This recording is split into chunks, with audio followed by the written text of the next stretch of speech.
Yeah, it's a compelling meeting between two European nations, Portugal and Croatia. They're meeting at the BMO Field in Toronto, Canada.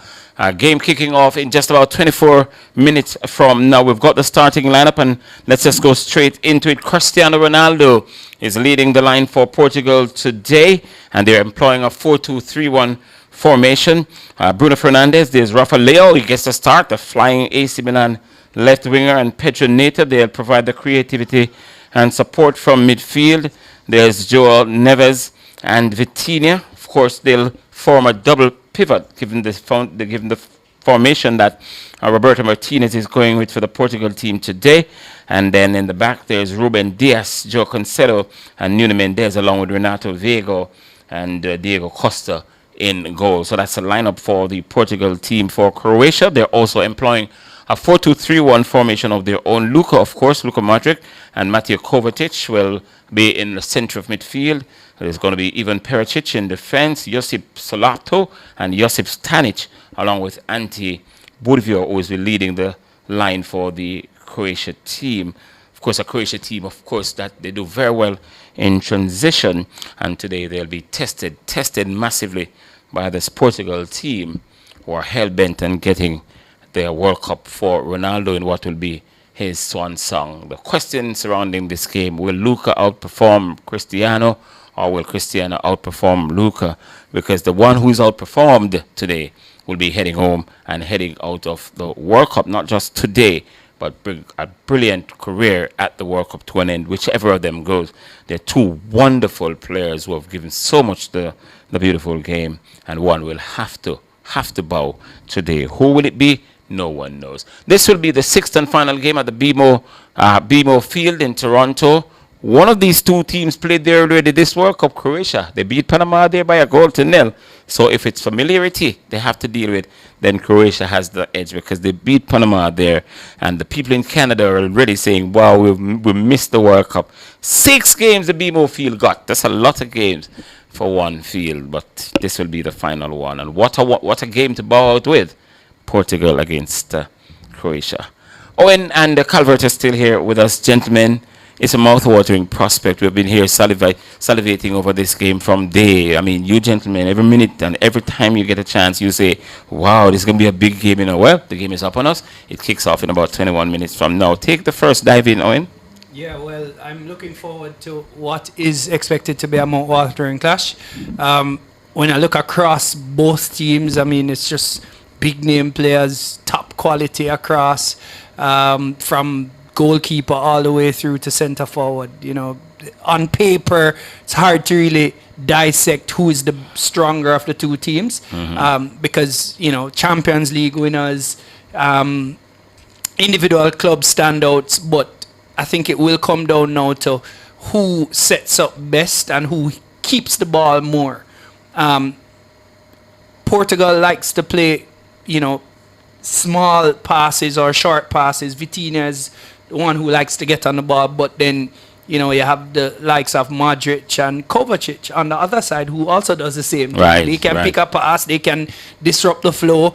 Of the two teams, who is stronger in terms of central defense? You'd think Portugal has the stronger of the central defenders, but again, you have the X factors. You can't count out Cristiano Ronaldo. Right. You can't count out Perisic. So it's going to be a really tough one. It might just go all the way to the wire, meaning beyond 90 minutes. But I'm expecting a very good game. It's probably the best game of the round of 32 so far. Yeah, I suppose it's safe to say it's a pick of the bunch, without question. But Calvert, the Portugal team and the Croatian team are implying similar formation. They're both going with it 4-2-3-1. What do you make of that? Yeah, well, I knew that was going to be the approach, because the players they have, the strength of the players, that is the best formation to fit them in. But this matchup is basically classical European formation, classical European game to both extreme. Saying that to mean that Portugal, very skillful, very technical.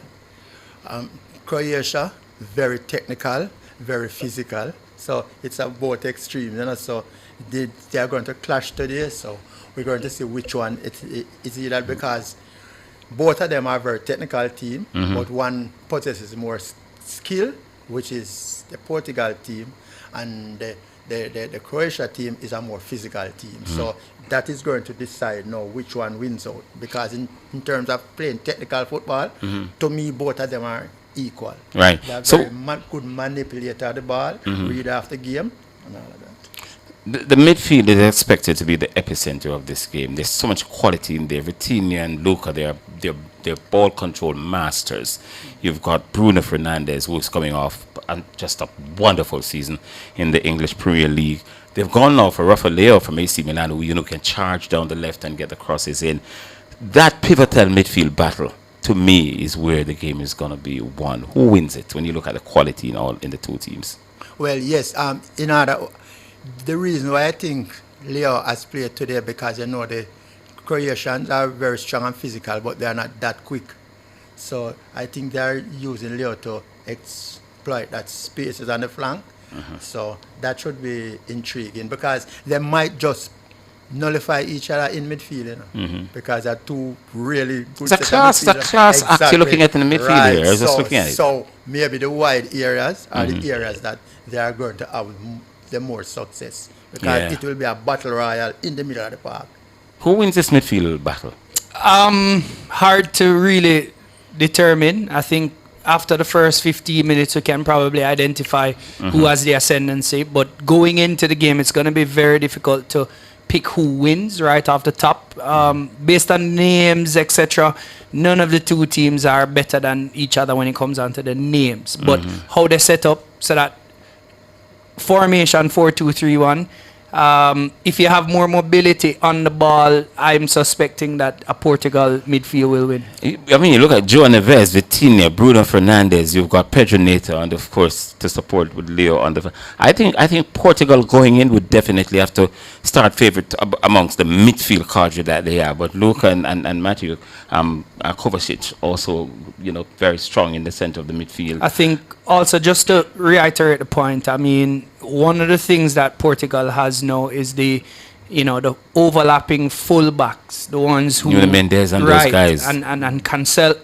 Joe Cancelo. They give you options and width in the park that you wouldn't normally have in a regular fullback. So I think those are opportunities that they could very well exploit down the flank, and getting the ball across. The mobility is going to be important in the middle, because goals are scored through the middle. So depending on the type of flow, who sets up best in whichever block, but in the middle of the park, that's where most of the football will be played. Who wins that midfield battle comes down to who wants it more, who has the best desire. And it's going to be important for Portugal in particular to win this midfield battle, because they're going to have to constantly feed Cristiano Ronaldo. And because of his lack of mobility in quotation, because we know he's a speed merchant, but he's lost a number of steps because he's going up in age. You're going to need to be pinging him. And in order to do that, they have to win the midfield battle. Yes, and why that might be a little bit difficult is that they attacking half of the Portugal midfield is very good, but the defensive part, Croatia wins that hands down with Kovacic. I'm not 100% sure, because I think Ruben Dias, at the heart of the Portugal defense, is as good as midfield. Defensive midfield. You say okay, right. The defensive midfielder that's going to be a they win that one hands down. I think you're right. You're 100% right. I thought we were talking about the defense. No, because Ruben is very good around here as well. Yes, the defensive, because they're playing two pivots, right? Yeah. Yes. Two defensive double pivot. Yes, they're playing double pivot. And I think so they are protecting the back line. Yeah, yes. Right. So in protecting the back line, they have two better defensive midfielders than the Portugal, but they attacking the three across is better than the Croatian. You read this one. You read this one very well, Calvert, because they are going to be protecting the back line. The double pivot is there to protect the back line. Ante Budimir will be leading the line for Croatia. I think Portugal has a bit more potency going forward as well, with Ronaldo and Leo coming from the side, and of course Pedro on the other side. Right, and that's why I said the attacking three, because you see in that formation, the three across, the two wide men are not just wingers, you know. They They're are forwards. they are inside midfielders and outside winger according to how they decide at the pitch. Yes. That the ball Wherever is the at. overload Right. is, or You know, so So, It's gonna be can we now have the hard conversation? Are we ready now to dip into the hard conversation? Are we ready to go? which one? Good. Which one of the harder ones? There's one hard conversation to have. No. Does Ronaldo deserve to start in the Portugal team? Yes, hands down, yes, 100% yes. The team plays, the team adjusts its speed when he's on it because they can't ping and move as fast as they want just to facilitate him. Is he good enough to sort of get that sort of thing in his favor where the team slows the game down when he's not? Because the records are showing now that when he's not on the field, the team speeds up its play. Yeah, when but he's on, they have to. If you ask me, Ronaldo is a national icon. There's no way you're not playing him in that game. Only like because this. he's a national icon? What Only about his because, form? I mean, his form it the has World Cup? if you ask me again, his form has nothing to do with this game right now. Start, yes, definitely. Depending on what happens in the game, pull him. Yes. You know, pull him out. But it's not a player who you're gonna inject after to change the trajectory of the game because Yes. of how old he is relative to the other players. So definitely deserves the start.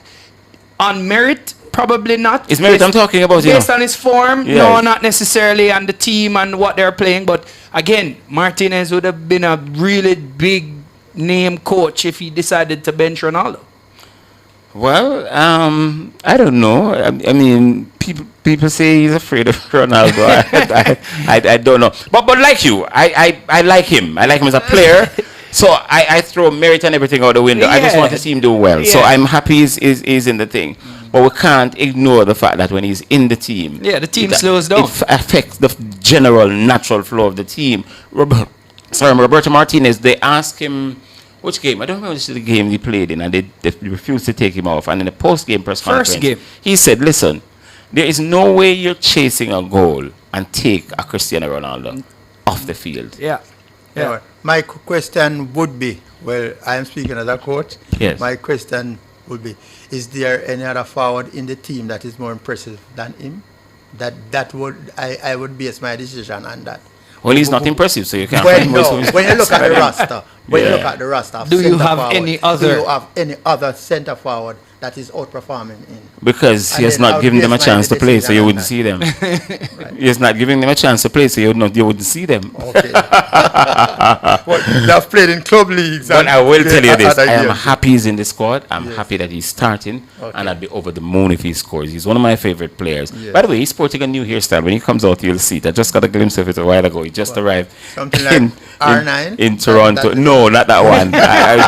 I'm not a man of styles because I don't have any hair, so I wouldn't be able to Okay. describe it. Right. But you'll see. I just got a shot of it a while ago in the team arrived. Mr. in thing. Portugal. Yes, man. There's no question about Yeah. it. But does Croatia have a chance Of course. to win the game? That Of is. course. A very strong chance. Like I say, if you ask me, 50-50 in terms of who has the possibility of winning. You'd slightly edge Portugal, probably 55-45. But Yes. again, at any minute, Perisic can get behind and find the back of your net. At any minute, Kovacic can, get a free kick in the middle and, dominate. At any minute, Modric can slip a pass through the middle. So I think the team that they're playing against have a strong likelihood of, challenging and could possibly win. So either way this goes, I wouldn't be surprised. If Portugal wins, wouldn't be surprised. If Croatia wins, wouldn't Yes. be surprised. All right, Bugs is sporting a Portugal shirt. He is wearing the shirt for the second time. Looks like Ronaldo. This look. Don't insult Ronaldo. So we're going to ask Bugs to give us a break. And when we come back, we'll continue for another 2 or so minutes. In fact, we're going to throw over now. Adric Cleary says no break. We're going to throw straight to the BMO field over there in Toronto, Canada. And we'll come back at the halftime to talk about the first 45 minutes. See you then.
over there in Toronto, Canada. And nice weather, apparently. And it's been really, really, really a battle of attrition so far. Yes, the Portuguese slightly edging it, or maybe more than slightly. The Croats, though, they are playing definitely not to lose this game as opposed to playing to win the game. And we've got Calvert Fitzgerald here with us. Owen is somewhere around. He'll be joining us in just a short time. But Calvert, a cagey affair. It was always going to be a compelling matchup between these two European giants. No court is asked for, no court is given. How did you see it? Well, I think it's extremely cagey affair.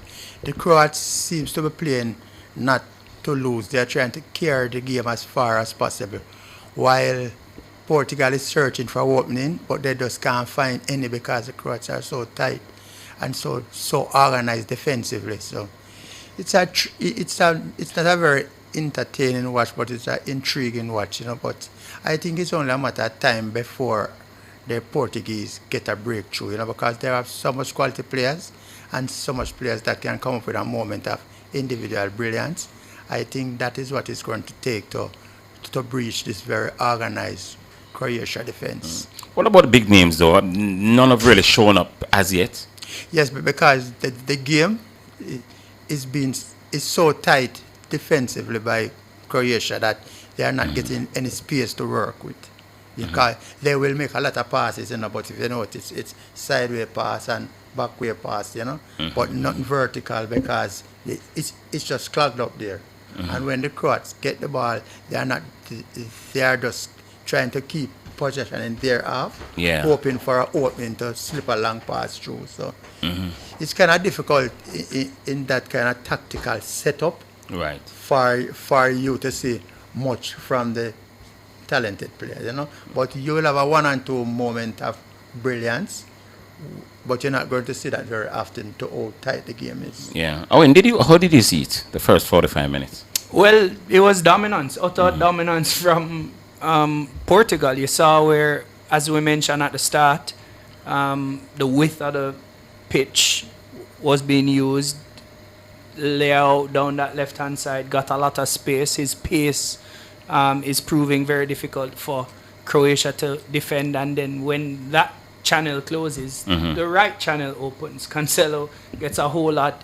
And then once the ball goes in the box, it makes it difficult for the defenders running back to your goal, consistently clearing. So I'm sure some amount of adjustments are going to be made by Croatia. But you can see the legs of Modric being out. I mean, Kovacic alone, he's playing in that double pivot, but Kovacic is at the top.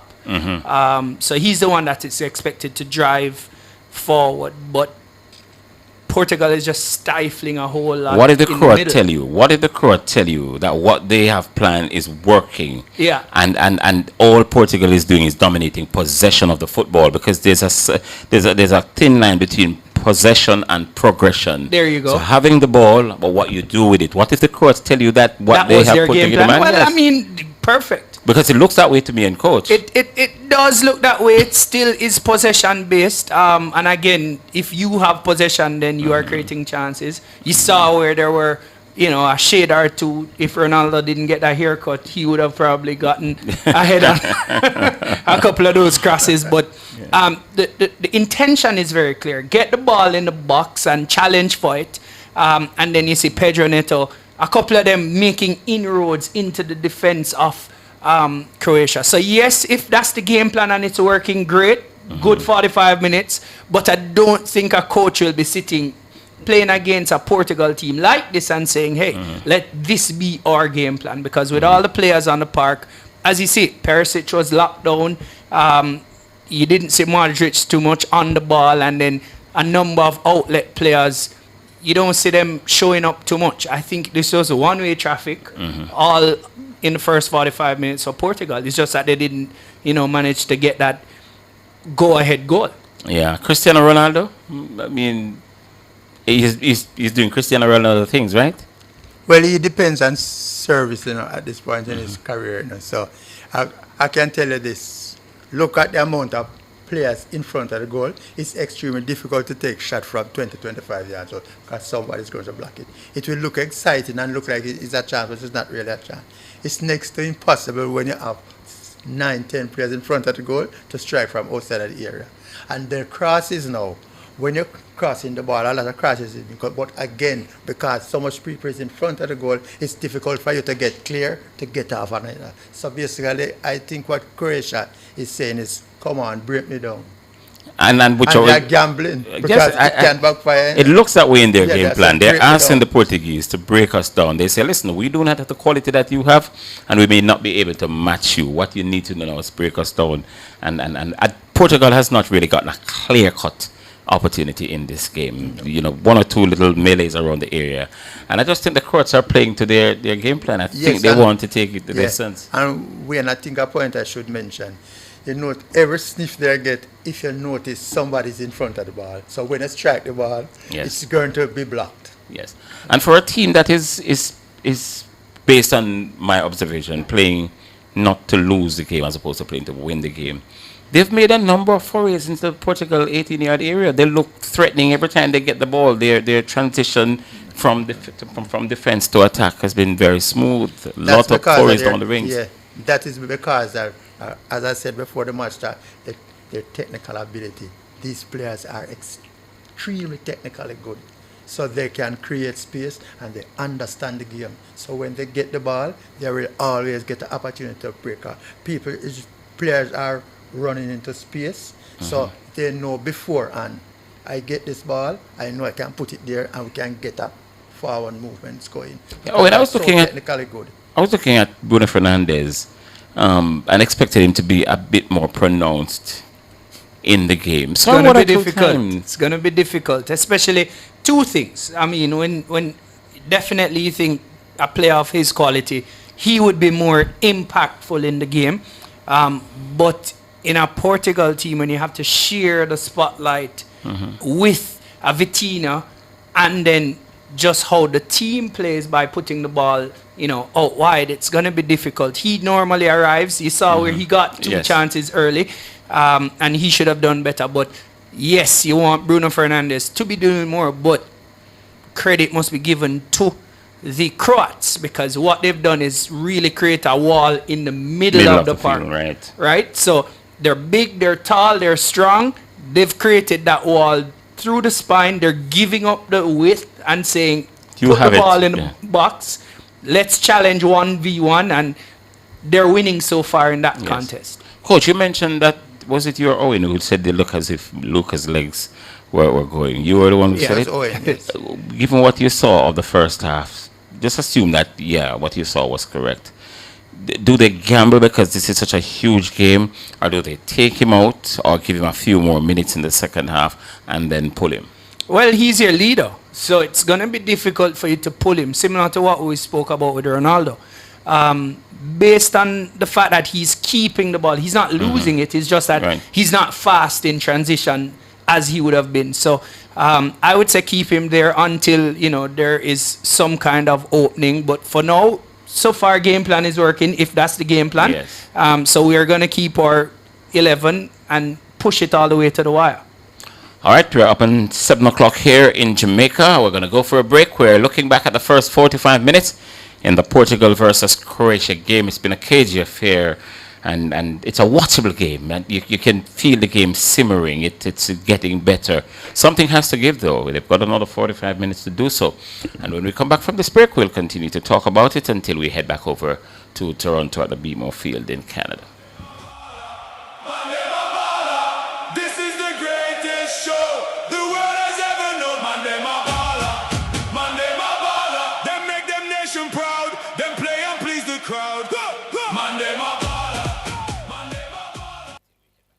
Win with KFC, big league. Join the league. Win a trip to Brazil, all you mean? Yeah.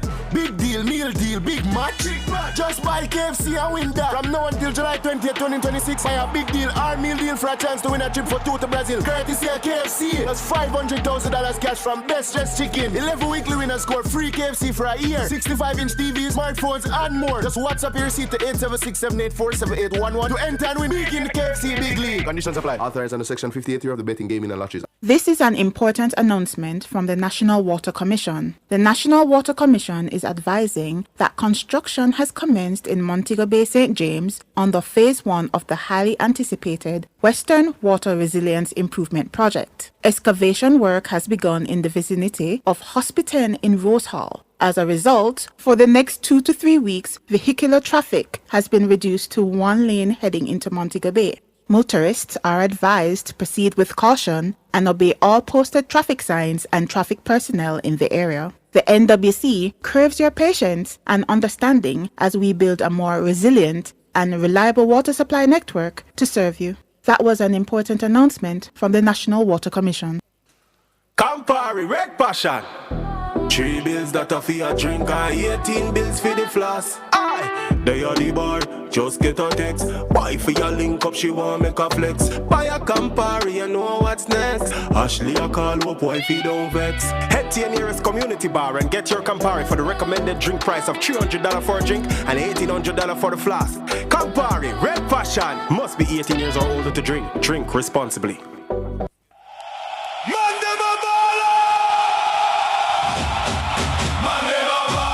You're listening to Nationwide 90 FM's FIFA World Cup 2026 coverage. This broadcast is proudly brought to you by our FIFA World Cup sponsors, KFC, it's finger licking good, Digicel, powered by you, connected by us, Urban Development Corporation, making development happen for you, Sagicor Group Jamaica, Wise Financial Thinking for Life, National Road Operating and Construction Company, developing tolled roads for national development, Barita, making money work for you, Anybet, your best bet, Hose Assembly and Supply Limited, equipping Jamaica for success. Burger King, have it your way. Nationwide 90 FM's World Cup coverage, bringing you every match, every goal, and every moment wherever you are. We're having a look now at Cristiano Ronaldo and his Portuguese team. They've left their dressing room. They're in the tunnel and heading back to the field. We've not yet seen the Croatia team, but Portugal players having a one-on-one chat right in the tunnel. Everywhere you look, there's a conversation. If it's not Vitinha and Ronaldo, it's Ronaldo and someone else. Joe Cancelo was a part of it there. Nuno Mendes was also there. We're now looking at Cristiano and Joe Cancelo having a chat, and Vitinha's joining the conversation. So the players are getting ready to come back onto the field. And as we usually do, before we go back, we ask Owen and Calvert to let us, play the role of the coaches. And today I would like Owen to play the role of Roberto Martinez in the Portugal dressing room. Well, you definitely want to continue where you left off in the first half by, bringing the game to your opponent, stamping your class and your authority. The talent that exists can unlock a defense like that. However, you need more ingenuity. You need greater dribblers. So probably a Bernardo Silva now could, feature in this game because of his wizardry and, tricks. But for this team, just continue doing it. Get Leo a little bit more into the game and mix it up. So not just go out wide and try to get it across.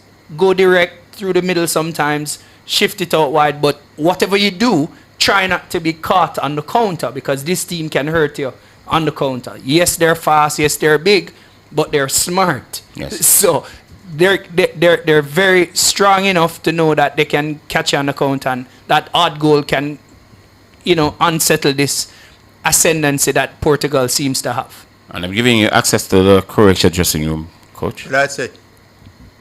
Keep it tight. Keep your lower block. Look for the opportunity to counter. When we get the opportunity, let's make the best use of it. But just keep them coming at you. Try to frustrate them. Try to get them in discipline. Try to get them off them game, and then you break on them. All right, so the BMO field is a splash of red, and I would take it that to support most of that support is for Portugal. They are the away team today, so they're wearing their away strip, not red or burgundy or whatever bugs and the other Portuguese people are wearing. All right, let's head back to the BMO field for half number 2 in this really, really cagey and crunch game between Portugal and Croatia. See you at the end of the game. Beautiful evening.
aplenty. What drama in Toronto, Canada tonight. As I say, there are many storylines. We could start with Luka Modric, the end of an era for a legend, one of the modern day legends of our sport. Luka Modric playing his final World Cup game and dramatically going out in controversial fashion because Jesper Vardial thought he had brought the Croats back into the game on the very last kick of the game. Alas, it was an offside. And the contention here wasn't whether he was offside or not. It was whether the deflection of the defender, the Portuguese defender, was intentional or not. And it was clear it wasn't intentional. He didn't even know where the ball was. And it hit the back of his head, redirected into the pathway of Jesper Vardial. And he slid the ball home. And the Croat was in an offside position. So the right decision was made by the referee. And Portugal, they now head to New York for a massive clash with Spain, who earlier on Thursday easily dismissed Austria by 3-0. Tears in the Croatia camp. Owen and Calvert, you guys are still here. What a game. Probably the most exciting we've seen at the World Cup so far. Definitely one of the most exciting games, especially in the round of 32, and you saw where, I would say the better team won on the night. Again, game of two halves.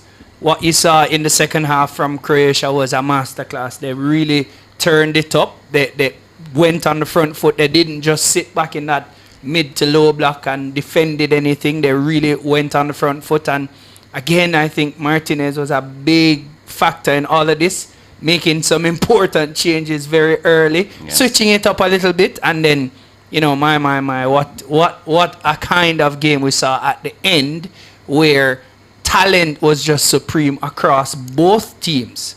Rafael, I think, was one of the man of the games, or the game itself, because he was just really good down that left-hand side, and Portugal, I think, earned themselves a spot to play Spain. That should be a mouth-watering one.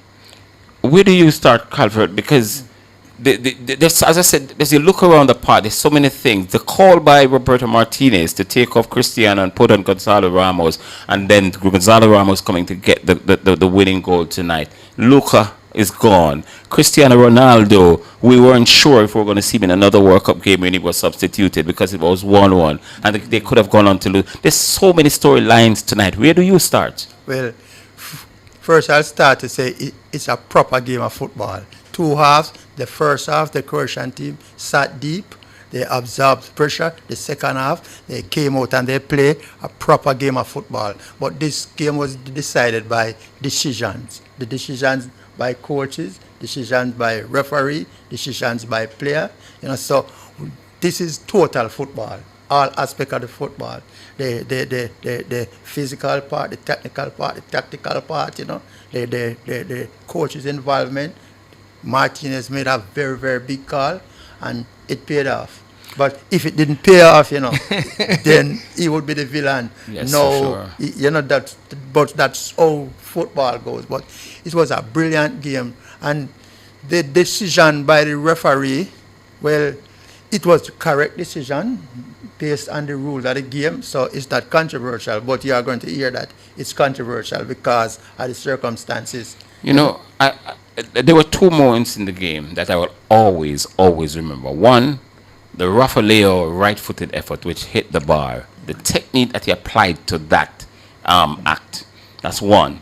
And two, that delight, it didn't result in a goal, but that delightful long ball. When the ball, you guys play football and you're a coach. When the ball is coming overhead, it's the most difficult thing to control. Control it, yeah. He didn't just control the ball, he killed the ball, stoned it, and in one motion, flicked the ball around the goalkeeper. The goal that was ruled out for Cristiano Ronaldo, that was just absolutely brilliant. Masterclass. Again, you can't train that. That's just experience. Cristiano is a cut above the rest when it comes on to his technical abilities. So regardless of his age, he's going to always do that, and he's probably enjoying doing that. But I think, as you mentioned, there were several moments in the game that you'll always remember, and I think this coach mentioned it's a masterclass of a game. you probably will want to get back the film and, you know, review this game if you're a coach, just trying to pick apart different points. But as you saw, you know, just balls into the box. He was heavily marked, but that ball was pinpoint by Rafael for the winner. When you saw that, you're like, boy, this is gonna be Portugal's day. But then, you know, at the end, it kept going and going, and I thought that we were gonna be here for the next 30. I wouldn't mind. We didn't want to. It's just one of those games that you didn't want to end. Definitely not. Best game of the World Cup so far. That Cristiano Ronaldo effort that I was talking about, had that stood, for me it would have been the goal of the World Cup. Yeah. It's the most difficult thing to do. It's like playing cricket and the ball, you're running forward with the ball coming over the anticipation. To catch, right. Those are not easy to do, and Cristiano made it look as if he do this every day in his sleep. Yeah. When what he actually did, you know, he plucked the ball out of the air, you know, and put it at a height that he could just use the side of his foot and lob it over the keeper. And he used the same foot. Taking it out of the air was just one half height, you know, because he could pluck it out of the air and the keeper could come and smother it. So to pluck it out of the air in such a way that you could see the keeper coming, and then you could use the side of your foot and you could just flick it away from the goalkeeper. That is the other half. So it's two action. Two superb action. Does Roberto Martinez now convince you guys that he's his own man? Yeah, definitely. I mean, he clearly has an intention, and regardless of what anybody else thinks, he's going to execute his game plan, live and die by his own sword. Even that those sets of substitution, 4-1 time at minute 60 plus, I think that was brave, because he took off two of your standout players. Vitinha was one of those. And Bruno Fernandes, one go. And then you went on and you made another substitution, even when it looked like it would have gone on to extra time. So those are big calls, but he clearly believes in his team. He wants to have them play a certain way, and that's what we see.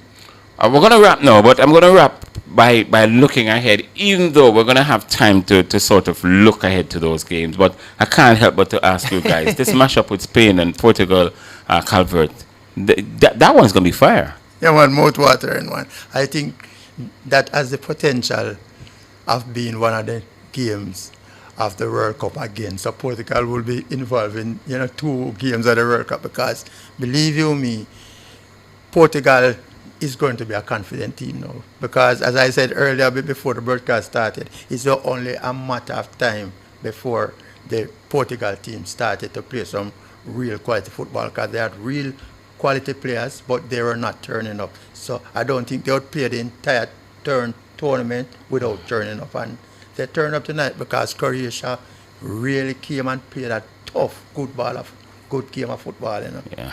When? Yeah. The Portugal-Spain game. Mouth-watering. I look forward to it, because again, it's going to come down to tactical decisions, and, you know, both teams are, you know, ripe with talent across the park. They like to keep the ball. One plays a little faster than the other. So it's one of the games that we're going to look forward to. But that's why we like the World Cup, because when it comes down to the wire, you're going to have the best teams now challenging for the title. And that game, by the way, is a repeat of the European Nations Cup final, yeah, where Portugal beat Spain. Lamine Yamal can't rest until he gets revenge. He talks about that game so often, and he matched up with Cristiano Ronaldo in a big way for the first time on that occasion, and really, I can tell it's resting on his mind. So we look ahead to that one. What a day! What drama! This game had everything, and we enjoyed it so much. And though we wanted to get home, we wouldn't mind another 30 minutes of it. But guess what? I'm happy it's over. So we're going to go home. Folks, it was great being with you today. Hope you enjoyed our coverage. We're going to be back tomorrow. It's going to be the last day of round of 32 games. And Argentina will be in action tomorrow against Cape Verde Island. And the game's at 5 o'clock, I think. But just stick and stay with Nationwide. We're going to have live coverage of all 3 games like we've been doing right throughout the season. And we hope to have you back with us tomorrow. Have a good night for the final time from match day 21 at the FIFA World Cup. Nationwide 90 FM has just presented action from the 2026 FIFA World Cup Finals. Brought to you by our platinum sponsors, KFC. It's finger licking good. Gold sponsors Digicel. Powered by you, connected by us. Urban Development Corporation, making development happen for you. Sagicor Group Jamaica. Wise financial thinking for life. National Road Operating and Construction Company, developing tolled roads for national development. Barita, making money work for you. Our silver sponsor, Anybet, and our bronze sponsors, Hose Assembly and Supply Limited, equipping Jamaica for success. Burger King, have it your way. Same time I hear all the fans them go. Game time now cause the referee blow. Excitement from the left, the star roll. Which team you feel gon' score the first goal? From all over.